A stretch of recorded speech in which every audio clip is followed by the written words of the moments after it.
Halo semuanya, kembali lagi ke channel saya. Kali ini kita akan membahas tentang tips ibu rumah tangga Jepang dalam menyimpan uang. Untuk masyarakat Jepang, menjadi ibu rumah tangga juga dianggap sebagai sebuah pekerjaan. Selain mengurus rumah tangga dan rumah, wanita Jepang juga harus terampil dalam menghitung biaya hidup sehingga ada banyak uang yang bisa lebih dihemat.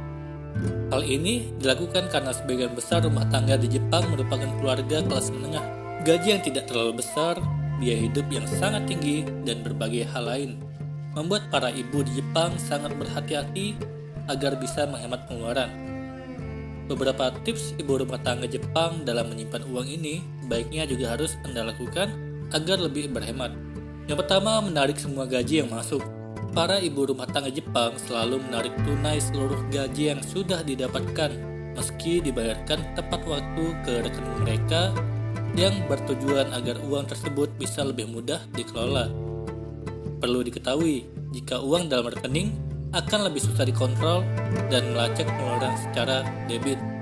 Uang yang ditarik tersebut kemudian akan dipisahkan sesuai dengan kebutuhan dan ditempatkan dalam area khusus, seperti untuk kebutuhan sehari-hari, untuk membayar tagihan, atau untuk tabungan.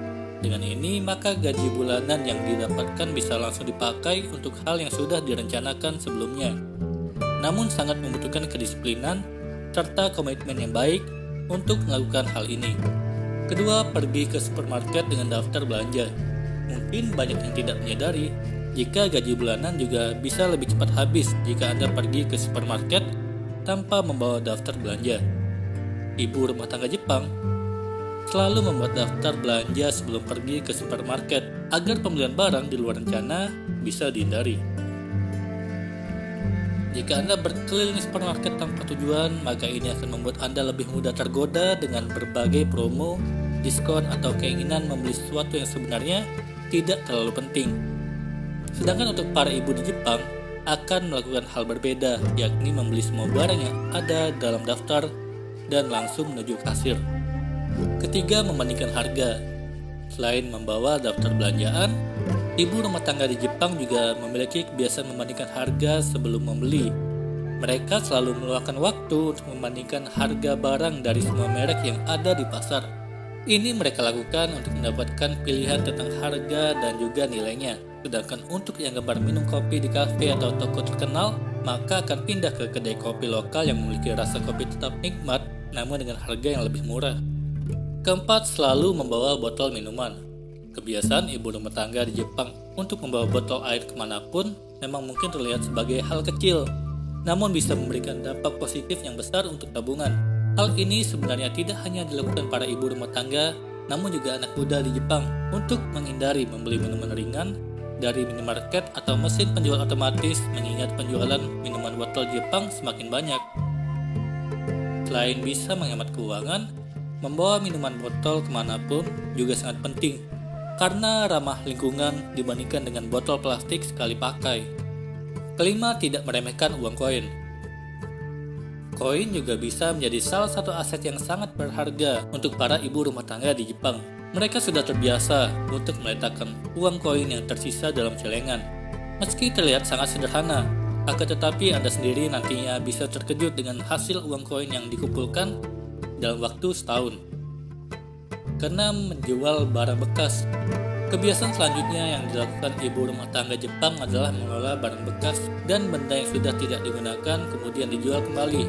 Apabila Anda memiliki baju baru, maka tentunya Anda juga akan mengoleksi koleksi baju lama yang sudah lama dikumpulkan selama beberapa tahun tersebut, khususnya jika memang sudah tidak digunakan. Hal ini bisa berdampak baik karena rekening tabungan juga bisa bertambah banyak, khususnya jika nilai koleksi barang Anda juga masih mahal ketika dijual. Ketujuh, merencanakan tabungan dengan baik. Untuk pengeluaran di waktu berikutnya seperti renovasi rumah atau untuk liburan, ibu rumah tangga di Jepang juga terbiasa untuk membuat target menabung yang harus terpenuhi setiap minggunya. Dengan ini, maka proses menabung tidak akan terasa berat dan bisa digunakan untuk kebutuhan lainnya yang sangat tepat untuk diterapkan dalam kehidupan sehari-hari Anda. Kedelapan, membeli peralatan tahan lama. Bagian ibu rumah tangga biasanya berpikir jika membeli furnitur dengan harga yang murah karena beranggapan jika harga murah bisa membantu mereka untuk mengurangi biaya pengeluaran. Namun untuk ibu rumah tangga di Jepang, mereka terbiasa membeli peralatan yang berkualitas dan tahan lama untuk mengurangi biaya perbaikan dan mengurangi biaya untuk membeli peralatan baru, yang bisa Anda contoh agar bisa mengurangi biaya pengeluaran membeli berbagai peralatan. Kesembilan, mencari pekerjaan paruh waktu. Cara ibu rumah tangga di Jepang menyimpan uang selanjutnya juga dilakukan dengan cara bekerja paruh waktu. Mereka juga mencari pekerjaan yang bisa ditempuh hanya dengan berjalan kaki dari rumah. Hal ini dilakukan sebagai tindakan berjaga-jaga ketika suami mereka bangkrut atau memiliki masalah dalam pekerjaan mereka.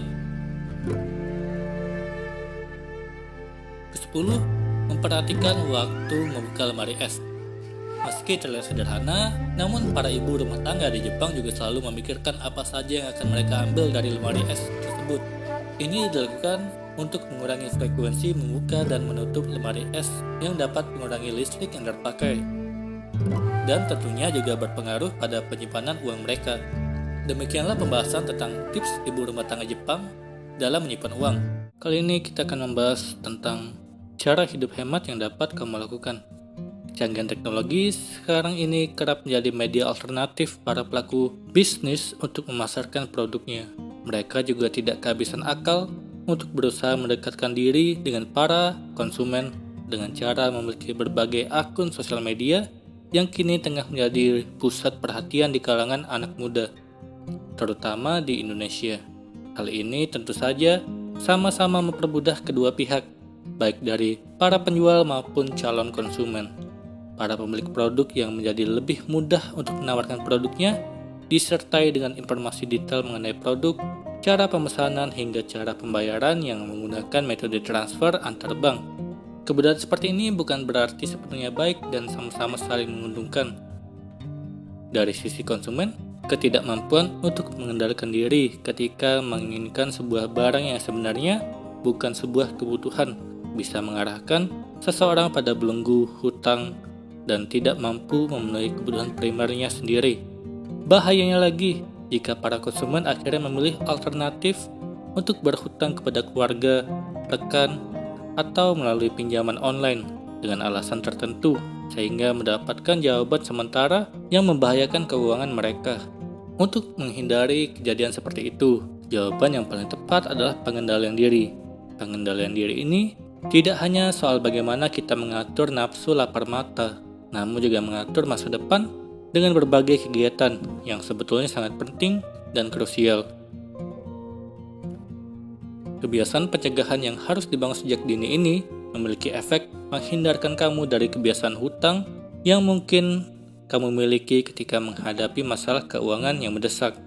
Kejadian yang tidak terduga sering terjadi dan risiko ini cukup besar harganya bila kamu tidak memiliki persiapan, misalnya dari segi keuangan.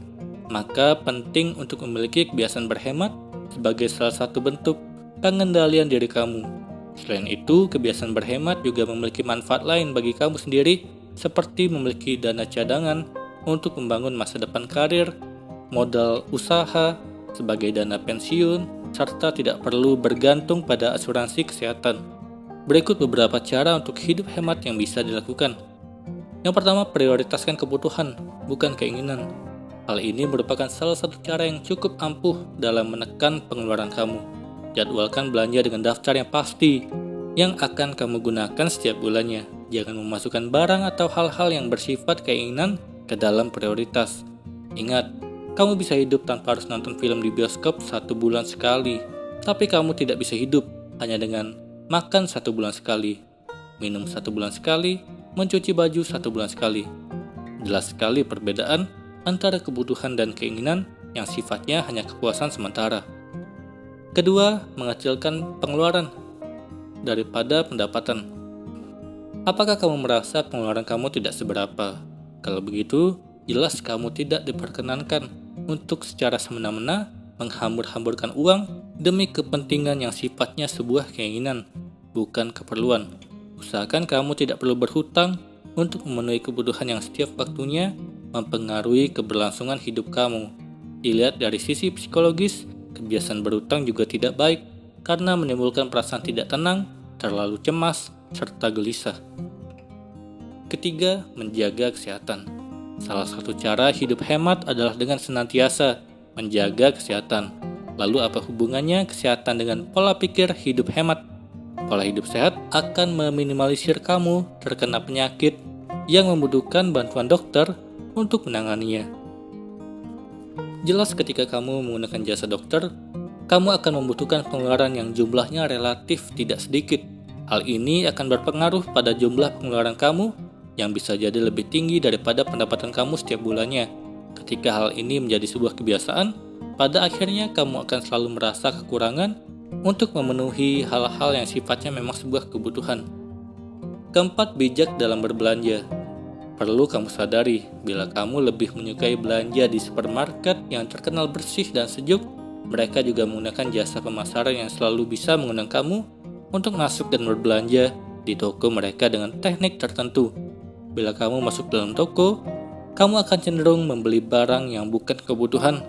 Hal yang perlu disadari di sisi lain adalah menjual jasa, mereka mematok harga yang lebih tinggi untuk sebuah barang yang sebenarnya bisa kamu dapatkan dengan lebih murah di tempat lain, misalnya di pasar tradisional.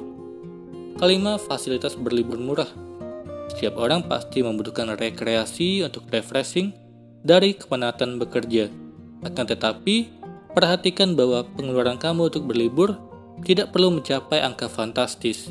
Ingat, kamu berlibur untuk melepas kepenatan kamu dari rutinitas bekerja, bukan menambah beban dan masalah finansial akibat tidak selektif dalam memilih fasilitas berlibur.